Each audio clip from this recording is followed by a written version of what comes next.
The second I saw the time, my chest tightened. 6:42 p.m. Melissa was supposed to be ready at 5:30. Tonight was my father's birthday, his 71st. The kind of man who never asked for anything, not even this dinner. And she knew that. I dialed her. She answered on the second ring, her tone flat and unbothered. Relax, Travis. It's not a big deal. Your family can wait. I closed my eyes. The anger didn't come loud. It came cold. They've been waiting. We've all been waiting. She sighed, like I just asked her to run a marathon. Well, I had things to do. You don't control my time. Melissa, I said, voice low, steady. This isn't about control. It's about respect. For me. For my father. For a man who helped pay for our wedding when your own family vanished into thin air. She scoffed. So now we're keeping score? You started keeping score the moment you stopped showing up. There was a pause, longer than I expected. Then, with a venom-coated sweetness, she said, maybe I just didn't feel like playing the dutiful wife tonight. There it was. Not even masked. Then don't pretend. I snapped. Don't post pictures of us smiling when you're 1 foot out the door. Her voice dropped into mock sympathy. Are we feeling neglected now? I laughed. Short. Bitter. No, Melissa. I'm done feeling anything. That made her go quiet. You know what? I said, grabbing my keys. Don't worry about coming. You've already made your choice. You're not serious, she bit back. You're going to show up without me? Make a scene? Embarrass me? No. I'm going to dinner with my family. You embarrassed yourself. And then, quietly, deliberately, I added, don't be upset, but now you'll have to wait. Click. The line went dead. I walked out. Outside, the heat still hung in the air, but something inside me had gone cold. This wasn't just a late wife. This wasn't just disrespect. This was clarity. People think betrayal is loud, slammed doors, shouted names. But sometimes, it's a smile that doesn't reach the eyes. A casual dismissal when your world is cracking. I drove to my parents' place alone. Their little house glowing with warmth, candles flickering in the window. My nephews ran up to greet me. My sister hugged me. Nobody asked why Melissa wasn't there. Not yet. But the storm had already begun. And this time, I wasn't waiting for her to explain herself. My parents' home always smelled like Sunday dinners. Rosemary, garlic, warm bread from an oven older than me.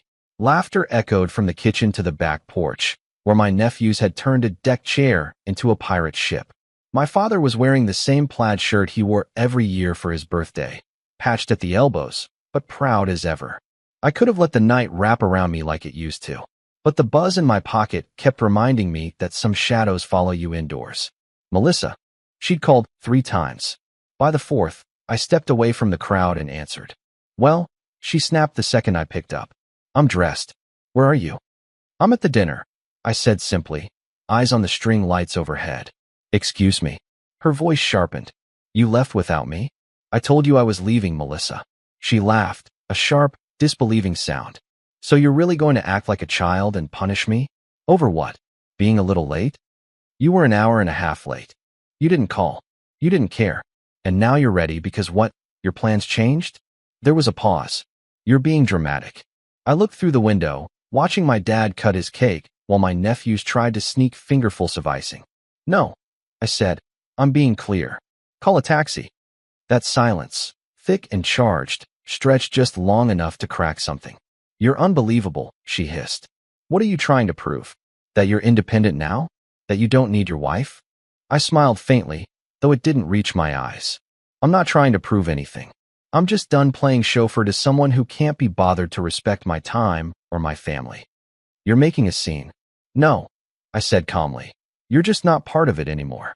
I hung up before she could twist the knife, slipped the phone back into my pocket, and returned to the warmth like nothing had happened. And isn't that strange? You can be in a room full of people you love, bathed in candlelight and stories from childhood, and still feel the cold breath of something unraveling at the back of your neck. I smiled when my mother offered me a second slice of cake. I laughed when my sister told a story about Dad falling asleep at the DMV. I held my nephew upside down when he demanded a dizzy hug. But deep down, I was counting the cracks in the dam. Not just Melissa's absence, but what it revealed. She hadn't missed this dinner because she was busy. She missed it because she didn't care. And maybe that was the moment I started shifting inside. Quietly, without announcement. No outburst. No slammed doors. Just a slow recalibration of everything I once tolerated. Melissa could still show up, sure, but she was already late in more ways than one. I was halfway through a laugh, one of those real, belly-deep ones, when the front door creaked open. Melissa.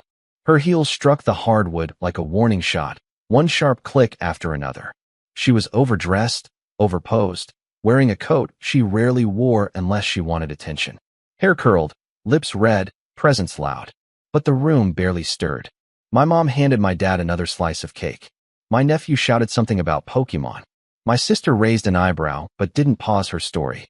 Melissa stood there, smiling tightly. Hi, everyone, sorry I'm late. Traffic. Not even a flinch.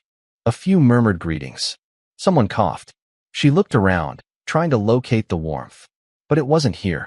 And when her eyes landed on me, I didn't stand. I didn't wave. I didn't even smile. She walked over, lips still stretched into that carefully arranged grin. Travis, she said softly, can we talk? I leaned back in my chair, arms folded. You want to talk now? She hesitated. Just for a second. You had an hour and a half to talk, I said. Right now? I'm busy catching up with people who actually wanted to be here. The words hit her like cold water. Seriously, she whispered, voice just tight enough to reveal the cracks. You're going to act like this? In front of everyone? I shrugged. Act like what? Like I'm enjoying the party? She leaned in, eyes narrowing. You left me. I gave you a chance, I said calmly. You threw it away. And now you want the stage back because your audience didn't follow you. Her breath caught. You're being cruel. No, I said. I'm just done giving you spotlights you don't deserve. I turned back to Jacob, who was already laughing at something my dad said. Melissa didn't move. After a long pause, she dropped into the chair beside me, uninvited. She crossed her legs, tried to blend in, commented on the cake, asked my cousin about college, complimented my mom's earrings. But every word from her mouth floated like helium, light, disconnected, forgotten the moment it left her lips. Nobody was unkind. They were just done, and it was killing her. Melissa shifted beside me. Can we please go outside and talk? I looked at her, really looked. The perfectly set curls, the trembling lower lip. And for the first time in a long time, I felt nothing. You can talk, I said, but I'm not leaving this table. Her voice dropped to a hiss. So this is what you wanted? To humiliate me? I sipped my drink. No, that part you did all by yourself.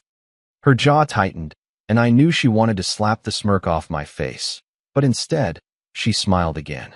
That strained, glass-fragile smile she wore when she knew she was losing.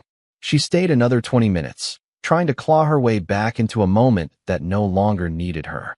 And I didn't stop her. Because tonight, the silence was mine. The calm. The control. And Melissa? She was just a late arrival to a celebration that had already moved on without her. The second I turned the key and opened the front door, I could feel it building behind me, like a summer storm about to break. Melissa followed close, her heels fast, her breath short. She didn't even wait for the door to shut. Do you feel better? She snapped, tossing her coat onto the couch like she was shedding her entire persona. Was that fun for you? I didn't answer. Just walked to the kitchen, poured myself a glass of water. The hum of the fridge was louder than her voice, for now. She marched in after me. You humiliated me. In front of your entire family. I took a sip. Funny. I thought you did that by showing up an hour and 45 minutes late. Oh, come on, Travis, she barked. Stop playing victim. I got ready. I came. But you acted like I didn't exist. You didn't, I said calmly. Not for weeks. Her mouth opened, closed. That's ridiculous. I leaned against the counter, letting the silence drag for a moment too long. You really think no one notices? I asked. The dinner's missed. The late-night work calls that somehow always end with your phone face down. The way you haven't looked at me, really looked at me, in months? She crossed her arms. So now I'm cheating? That's where we're going? I didn't say that, I said. But if the shoe fits, at least have the decency to walk out in it. That stung. I saw it. The way her jaw clenched. But I didn't move. She stepped closer, voice lower now. I've been stressed, Travis. Things have been hard. You've been distant too. I almost laughed. Distant? Or finally quiet enough that you couldn't tune me out anymore. She stared at me, as if searching for some remnant of the man she used to own like a trophy on a shelf. But I wasn't there, and it terrified her. "You're really trying to rewrite this whole thing," she said. "Like I'm the villain and you're just this perfect, wounded little saint." I gave a slow smile. "No, Melissa. I'm just finally speaking at the volume you taught me to use, silent." That did it. She snapped. "You want me to say sorry? Fine. I'm sorry you couldn't handle a little independence.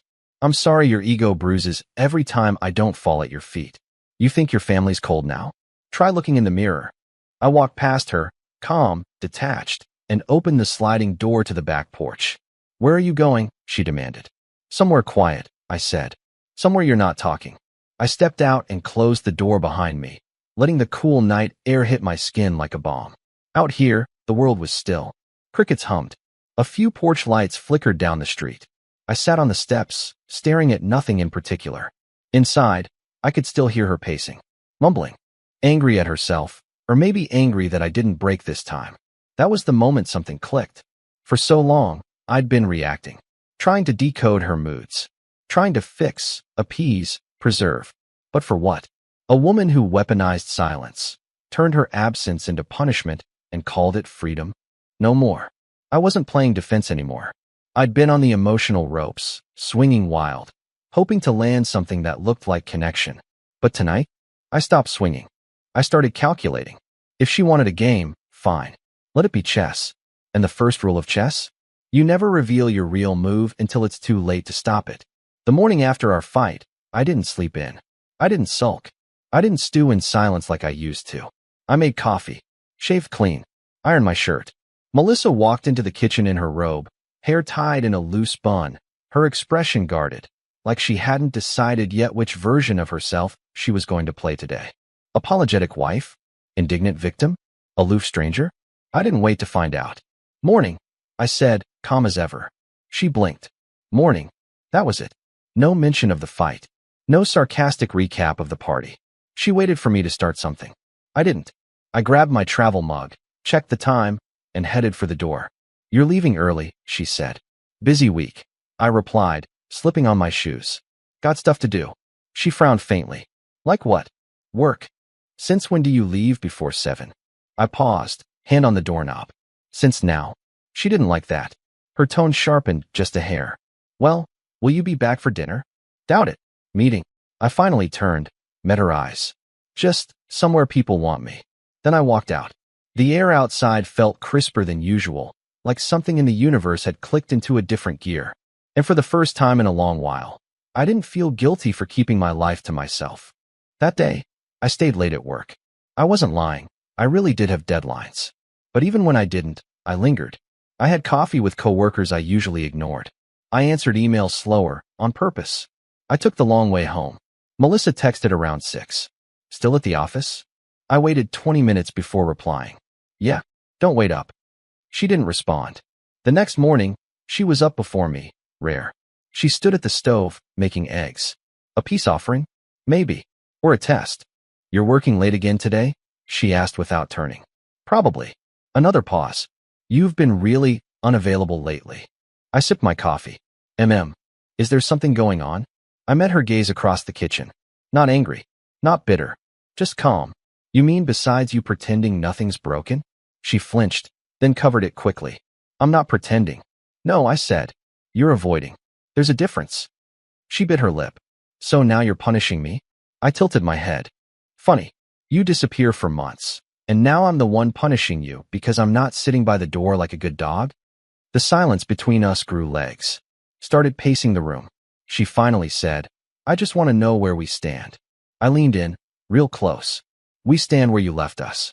And just like that, I left again. That week was a blur of meetings, extra hours, new habits. I picked up a side project, joined a gym near the office, said yes to after-work drinks with the team. Melissa noticed. She started texting more, asking if I wanted to order in, if I'd be home by 9, if I wanted to talk. I gave her crumbs. One-word answers. Half smiles. I was polite, always, but unreachable. And the truth? I wasn't doing it to hurt her. I was doing it to remember how it felt not to be invisible. The office had never felt like much before, just rows of glass and gray and flickering overhead lights. I used to count the minutes until I could go home. Not anymore. Now, it felt like a haven. like order, like control. While Melissa watched our marriage splinter in silence, I found new ground beneath my feet. And funny enough, it was the people I'd ignored for years who started noticing the shift first. "You've been on fire lately," one of the project managers told me during a morning meeting. "You ever sleep?" "Sometimes," I said with a small grin. "I just do it standing up now." They laughed. Not politely, genuinely. It startled me how easily the room responded. Like I'd been wearing someone else's face for years, and now they were finally seeing mine. Maybe that's what happens when you stop chasing someone who isn't looking back. You start walking taller without even meaning to. Deadlines got met faster. Presentations ran smoother. My department numbers hit targets we hadn't touched in years. And while I used to sit in the back during strategy sessions, suddenly I was the one running them. That Thursday, our regional director pulled me aside. "Mixers tonight," she said. "And we're expecting all department heads. You've earned your spot." I blinked. I didn't even know I was being considered. She gave a knowing smile. "That's because you were too busy doing the work to worry about the credit. But trust me, people are noticing." That evening, I changed shirts twice. Not because I wanted to impress anyone, just because I could. I wasn't dressing for approval anymore. I was dressing like someone who belonged. The rooftop bar downtown was full by the time I arrived. Warm lights spilling through glass, soft jazz underscoring the chatter of professionals half a drink in. "Travis," someone called. I turned to see a few of the newer hires waving me over like I was the guest of honor. I wasn't used to it, but I didn't hate it. The drinks flowed. Laughter came easy. At some point, a manager from marketing asked if I was the guy from the Johnson account. When I nodded, she smiled wide. "Word is you saved it. They were about to walk before your pitch." I shrugged. Just gave them what they didn't know they needed. "You ever think about stepping into a bigger role?" I tilted my head. "Why? You offering one?" She smiled. "Not me, but someone might be." I laughed it off, but I felt it in my chest. This lightness I hadn't felt in a long time. A kind of clarity that doesn't come from comfort. It comes from surviving something that was trying to drown you. Around 9, the music shifted, bass heavy now, low enough to rattle the windows. Our regional director clinked a spoon against her glass. "Quick announcement," she said. "Before everyone gets too deep into their third drink, I want to recognize someone who's gone above and beyond this quarter. Someone who's quietly become a cornerstone of this office." She looked around. Then her eyes landed on me. "Travis Monroe, come up here." I froze. There was a burst of applause. A few whoops. Let's go, Travis," from the back. I stepped forward, stunned. "Starting next month," she said, "Travis will officially take over as Regional Operations Manager." The cheers were real. So were the handshakes. I even got a pat on the back from a senior VP I'd only ever emailed. But through it all, I just stood there smiling, calm, grounded. Because here's the thing. That room was spinning with lights and voices and champagne. And for the first time in years, I didn't feel like I was falling behind. I wasn't Melissa's husband tonight. I wasn't a forgotten presence in a cold house. I was Travis Monroe, and I was just getting started. It was a Saturday afternoon when the silence finally turned on her. I was at my desk, sorting through client emails when I heard the closet door creak open in the bedroom. Melissa had been strangely helpful that day, offering to do laundry, picking up after dinner, even humming like nothing between us had changed. Too late for performance, but I didn't stop her. She was folding clothes, moving through our closet like someone playing house. That's when she grabbed my navy sport coat from the back of the chair, the one I wore to the mixer, and everything shifted. She held it for a second too long, brought it to her face, paused. Then I heard the sharp inhale. Not dramatic, just precise. A second later, her voice, sharp and bitter. "Who is she?" I didn't flinch, didn't look up, just calmly scrolled through an email. "I asked you a question," she snapped, storming into the office with the jacket still clutched in her hand. "Who is she, Travis?" I leaned back in my chair. "You're going to need to be more specific." Her eyes blazed. "Don't play with me. This jacket smells like perfume. Something cheap and floral, definitely not mine." I gave her the faintest smile. Maybe it was a handshake with a coworker, a hug from someone at the mixer. "It's a crowded office, Melissa. Things transfer." "Don't gaslight me," she barked. "That's not someone brushing past you. That's since been on there all week." I set my phone down and stood up slowly, walking over to where she stood. We were inches apart now. "Melissa," I said, voice low and steady. You are imagining things. Her face twisted. No, I'm not. You are, I said again. And do you know why? She blinked, caught off guard. Because that's what distance does. It makes people paranoid. Makes them suspicious. Makes them see ghosts they created themselves. She didn't respond. Just stared at me, trying to find the man she used to guilt trip, manipulate, emotionally bait. But I wasn't him anymore. You think I'm cheating? I said. Because you would. Her lips parted, offended, cornered, furious. You think I've replaced you? Because deep down, you know you already became replaceable. She slapped the jacket down on the table between us. You think this version of you is impressive? Cold. Detached. Smirking while your wife spirals? I stayed still. No. I think this version of me finally respects himself. She let out a shaky breath, like the air was refusing to stay in her lungs. Tell me right now, she demanded. Is there someone else? I stepped closer. Tell me, Melissa. Would it matter if there was? That broke her. Her face crumbled, just for a split second. She masked it fast, but I saw the flicker. And I knew what it was. Fear. Not of betrayal. Not of infidelity. But of irrelevance. For years, Melissa had been the axis I revolved around. Every decision, every move, every late night spent justifying her coldness to myself. It all pointed back to her. Now, the compass needle didn't twitch when she moved. And that was the one thing she couldn't stand. She turned and walked away without another word, her footsteps heavy, loud with a rage that had nowhere to land. I sat back down at my desk, picked up my phone, went right back to work. Because whatever she thought she'd found clinging to that jacket, it wasn't perfume. It was distance. And she was finally starting to smell it. It was a Thursday morning when she finally tried to reel me back in, on her terms. I was pouring coffee, dressed sharp, already thinking about a client pitch, when Melissa walked in. Not moody, not tense. Just composed. Polished, even. Her robe tied just a little tighter. Her makeup already half done, though the sun wasn't fully up. We have a party this weekend, she said, reaching casually for a mug. Company thing. Big one. I need you to come. I looked over my shoulder. Since when do you need me anywhere? She gave a flat smile. Since it's at the CEO's house and my boss will be watching. It'll look strange if I show up alone. I turned back to the counter, stirred my coffee. You mean it'll look strange if you show up alone again?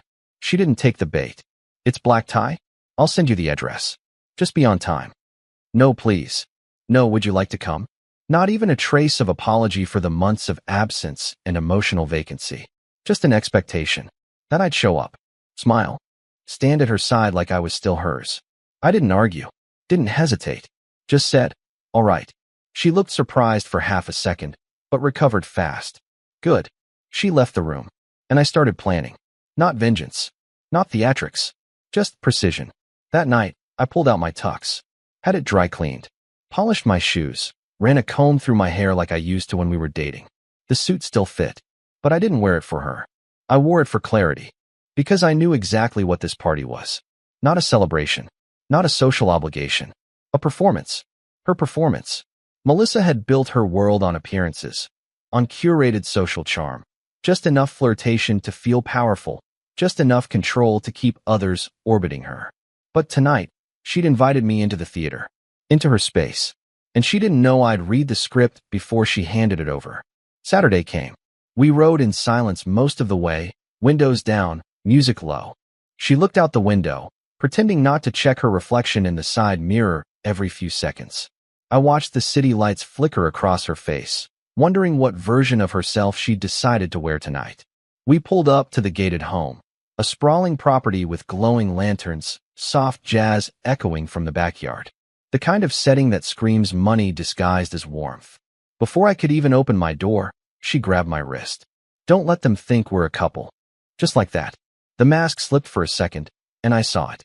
The desperation, the attempt at control, the panic in pretending she still held all the pieces. I leaned in slowly, our faces inches apart, and whispered, I wouldn't dream of ruining your illusion. She stared at me, waiting for something. A rise, a fight, even sarcasm. But I gave her nothing.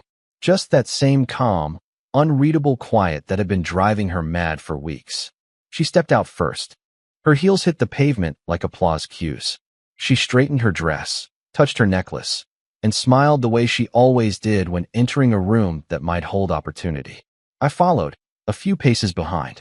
Not a shadow, not a partner, just a man who understood now. This wasn't her battlefield. It was mine. The laughter hit first. Not the polite kind, the real kind. Easy, expensive. Coming from small clusters of men in sharp suits and women in diamonds they didn't bother to hide. The air was thick with money and soft manipulation. Melissa moved through it like she belonged. She gripped her wine glass delicately, her laugh tuned perfectly for the setting, just a touch breathy, deferential to anyone with status, sharp enough to draw attention when she wanted it. I watched her from the corner of the patio, drink in hand, untouched. I didn't need to play. I just needed to watch. A few familiar faces noticed me. One of the junior partners from another division gave a quick nod, and I returned it. I spoke when spoken to, smiled just enough, shook hands when expected. But mostly, I stayed quiet. Because Melissa was performing, and the cracks were already starting to show. She introduced me to a woman from marketing as my +1, never my husband. She lingered by her boss's side with the charm of someone desperately curating chemistry. When he laughed at something I couldn't hear, she placed her hand on his shoulder. Barely, for just a second too long. She was building her image. Independent, elegant, desired. But every few minutes, her eyes darted back to me. Checking, measuring, worrying. I didn't engage, didn't scowl, didn't even move. Just stood there, a calm presence she could neither control nor ignore. It was driving her mad. I could see it in the way she adjusted her dress too often. The way she whispered quickly to the bartender, then smiled a second too late when someone tapped her shoulder. She was used to knowing where the power sat. And tonight, it wasn't with her. I walked inside for air, though it was the same breeze, just filtered through soft music and crystal chandeliers. On the way back out, a man near the fireplace recognized me. You're Monroe, right? Travis Monroe? Depends, I said with a small smile. Am I being served papers or offered a drink? He laughed. Neither. Just heard your name mentioned in the last regional meeting. Johnson account, right? That's me. Strong work. You've been on radar lately. Melissa passed by us just then, and I caught the way her head turned. Barely. She was listening. I didn't give her anything. Just a polite nod to the man and moved on. Then the mic tapped. Melissa's boss stood on the back patio, smiling under the soft glow of hanging lights. Everyone, real quick, he called out. Before dessert shows up and the wine really takes hold, I've got an announcement. People gathered fast. Phones tucked away. Glasses raised slightly. The kind of collective shift that says, this matters. Melissa stood a few feet to his left, posture perfect, hands clasped. Her smile strained with anticipation. Her boss beamed. You've all heard me talk about expanding the ownership circle, bringing in people who've proven their value, not just in numbers, but in vision. Well, tonight's the night. He looked around, paused just long enough. Please join me in congratulating our newest co-owner, Travis Monroe. For a moment, the air didn't move. Then it exploded. Applause. Cheers. Someone even whistled. I stepped forward, slow and measured. Melissa's face was unreadable. No, scratch that. It was blank because she didn't know which emotion to reach for first. Shock. Embarrassment. Panic. Her hand dropped from the stem of her glass. I took the mic, turned to the crowd with a soft nod. Thank you, I said, calm and even. It's an honor. And since we're making announcements, I looked directly at her. I've got one more. I held the microphone like it weighed nothing at all. Melissa was frozen beside her boss, glass hanging in midair, face colorless beneath perfect makeup. The party had stilled, conversations paused, smiles frozen halfway. Eyes on me. I let the silence hang just long enough. I want to thank the leadership team. I began, voice steady. This company's been more than a workplace to me lately. It's been clarity, structure, a reminder of who I am when I'm not being diminished. A few nods, scattered polite smiles. I shifted slightly toward Melissa, made sure she saw the moment coming, not because I owed her that, but because I wanted her to feel every second before the ground fell. And one last personal note, I said calmly. As of next week, I'll be filing for divorce. Gasps. Sharp intakes of breath. One woman visibly mouthed, "Oh my God." Melissa blinked. Once. Twice. Then it hit. Her face twisted, not into shock, into rage. She stepped forward. "What the hell do you think you're doing?" she hissed. I didn't hand her the mic. I just turned, stepped back into the crowd, and let the announcement settle. Travis, she snapped louder now, chasing my shoulder as whispers started to spread. You can't just say that in public. I stopped, faced her fully. Why not? Our marriage has been a performance for months. Seems fitting the curtain call happens on stage. Her mouth opened, and before she could unleash whatever venom she'd stored up, it happened. From the far side of the crowd, someone barked. You did the right thing, man. She slept with the manager. The room erupted. Gasps, more than before. A ripple of tension so sharp it cracked the air. All heads turned. Some toward Melissa, some toward the corner where a red-faced man was now backing up. Realizing too late, he'd spoken out loud. Melissa's eyes shot to her boss, then the crowd, then to me. Wait, what? Who said that? That's not true. But it was too late. The party had turned. Her boss's smile vanished. Someone stepped away from her, clearly uncomfortable. A woman near the bar was already whispering furiously into someone's ear. Travis, tell them it's not true, Melissa said, panicked now, stepping closer to me. Tell them it's a rumor, some idiot trying to ruin my career. I didn't say anything, just looked at her. And that silence? It was louder than any insult. She reached for my arm. Please, Travis, don't let this be the story. I stepped back, slow, measured. It already is. Her hand dropped. She turned, wild-eyed, looking for someone, anyone, to defend her. But all she found were turned backs, awkward glances, people suddenly remembering drinks they needed to refresh or bathrooms they needed to find. Her kingdom had crumbled. Not with a scream, with silence. And me? I walked to the bar, ordered a whiskey. Neat. The glass hit the wood just as the party music clicked back on. Too loud, too forced. The show would try to continue. That's what they always do. But Melissa wasn't the star anymore. And her act? Done. 6 months later, the parking lot felt different. Cleaner, somehow. Or maybe it was just me. I pulled into my reserved space, the morning sun glinting off the hood of my new car, sleek, quiet, dark as polished obsidian. The kind of car I'd once told myself I didn't need, didn't deserve, wasn't practical enough for a man who'd been shrinking himself to fit someone else's story. Now, it felt like the right size for who I was. The engine clicked off, and I sat for a second in the stillness, watching the slow pulse of the city stretch out around me. My name was etched on the glass panel by the elevator inside. Travis Monroe, regional co-owner. It still didn't feel like triumph. It felt like peace. Upstairs, the office was already humming. Phones ringing, shoes tapping tile, meetings unfolding with whiteboards and caffeine and focus. I greeted the front desk with a nod, bypassed small talk. Everyone knew what I'd weathered. No one brought it up anymore. Melissa was gone. Technically, she'd resigned. That's how they phrased it in the official HR note that went around after everything fell apart. But everyone knew the truth. You don't keep someone who detonates their own credibility in front of 100 witnesses. Her manager, the man from the party, was also gone. Disappeared within the week. The company swept it all fast, quiet, clinical. New blood moved in. The office breathed easier. Funny how fast institutions forget people who thought they were irreplaceable. I passed the glass conference room where I'd once sat silent during budget calls. Now I led them. I made decisions Melissa used to mock me for not understanding. You don't think strategically, she once said. You're too passive. That voice didn't echo anymore. It had no room here. In my office, I stood by the window, coffee in hand, sunlight warming the sleeves of my suit. From up here, the streets below looked almost fictional. Tiny. Like everything I used to chase or fear had been scaled down to its true size. There were no more late-night arguments. No more guessing games. No more feeling like a stranger in my own home. And strangely, no hate left for her either. Melissa had been a fire I spent years trying to hold. Trying not to get burned. Trying to keep alive. But fires aren't meant to be held. They're meant to be watched, then left behind once they burn out. Now, I didn't burn. I simply stood. Alone. Clear. Whole. A knock came at the door. My assistant leaned in. The vendor rep is here. I smiled. Send him in. As I turned back toward the table, something inside me settled. Not with a jolt, but with the final click of a puzzle piece you've been holding too long. This wasn't about revenge anymore. It was about release. And in that release, I'd built something far stronger than a comeback. I'd built myself. She tried to break me quietly. I answered even quieter.